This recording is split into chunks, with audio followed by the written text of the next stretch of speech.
Hi అండి, అందరికి నమస్కారం. నేను మీ వేణుగోపాల్ రెడ్డి ఫ్రమ్ జోష్ innovations private limited, freshers hiring.com.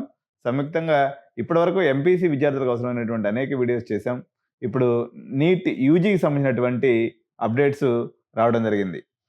So మీ అందరికీ తెలిసిన విషయమే, మంచిగా చూస్ కాపీయింగ్ చేసుకున్నారు, ఎగ్జామ్స్ రాసుకున్నారు, కాపీలు కొట్టేశారు, పేపర్లు 32 లక్షల కాడికి అమ్మేసుకున్నారు.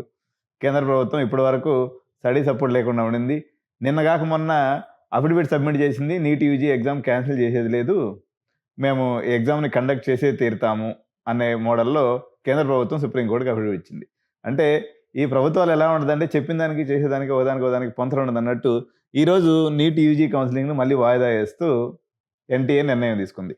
సో ఆ న్యూస్ ఇప్పుడే మనకు వచ్చింది. నీట్ యూజీ 2024 కౌన్సిలింగ్ వాయిదా పడింది. సో ఎట్లా అంటే, మనకి ఈరోజు చూసినప్పుడు ఈ ఎంబీబీఎస్కి సంబంధించినటువంటి భారతదేశ వ్యాప్తంగా జరిగేటువంటి మన ఎంబీబీఎస్ సంబంధించినటువంటి సీట్ల ప్రక్రియకి సంబంధించి ఈ వ్యవహారం కూడా మొత్తం పార్లమెంట్నే కుదిపేసినటువంటి పరిస్థితి. రాహుల్ గాంధీ కూడా దీని మీద చాలా సీరియస్గా మనకి చేసింది. ఈ రోజు నుంచి 6వ తారీఖు నుంచి కౌన్సిలింగ్ ప్రక్రియ ప్రారంభం కావాల్సి ఉంది.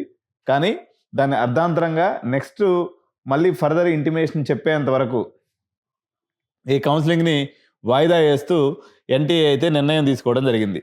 సో 1563 మందికి ఎవరికైతే గ్రేస్ మార్క్లు ఇచ్చారో వాళ్ళందరికీ కూడా మళ్ళీ ఎగ్జామ్ కండక్ట్ చేశారు, మళ్ళీ ర్యాంక్స్ ఇచ్చారు. వాళ్ళు ఎగ్జామ్ కండక్ట్ చేస్తే కూడా సగం మంది అటెండ్ కాలేదు. మొత్తం ఎంత 24 లక్షల మంది విద్యార్థులు, దాదాపు 1 కోటి మంది ప్రజలు, అంటే వాళ్ళకి సంబంధించినటువంటి పేరెంట్స్ అనుకోండి, వాళ్ళ ఫ్యామిలీ మెంబర్స్ అందరూ టెన్షన్ పడుతూ ఉన్నారు. నాకు మొదటి నుంచి ఇది డౌటే, ఎందుకంటే నేను ఇప్పటివరకు నీట్ వీడియోస్ కూడా స్టార్ట్ చేయకపోవడం, ఇది ఎట్లాగూ పోస్ట్ పోన్ అయిపోద్ది, ఇది క్లారిటీ వచ్చేసరికి. ఎందుకంటే 0.001 కరెక్షన్, అంటే 0.001 తప్పిదం ఎగ్జామ్లో జరిగినప్పుడు కూడా ఎగ్జామ్ పోస్ట్ పోన్ చేసేటువంటి ఆనవాయితీ భారతదేశంలో ఎప్పటి నుంచో ఉంది.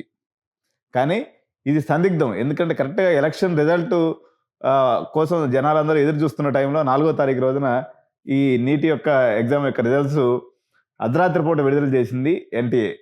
సో ఎన్టీఏలో ఉన్నటువంటి పెద్ద స్థానాల్లో ఉన్నటువంటి వాళ్ళు కూడా ఈ అక్రమాలలో పాల్గొని పేపర్ లీక్ చేశారని చెప్పేసి మనకి ఇన్ఫర్మేషన్ ఉంది. అయితే మొత్తానికి అటు చేసి ఇటు చేసి ఎగ్జామ్ పేపర్ అయితే ఎగ్జామ్కి సంబంధించినటువంటి కౌన్సిలింగ్ ఏదైతే ఉందో నీట్ యూజీ కౌన్సిలింగ్ మొత్తానికి పోస్ట్ పోన్ చేయడం జరిగింది.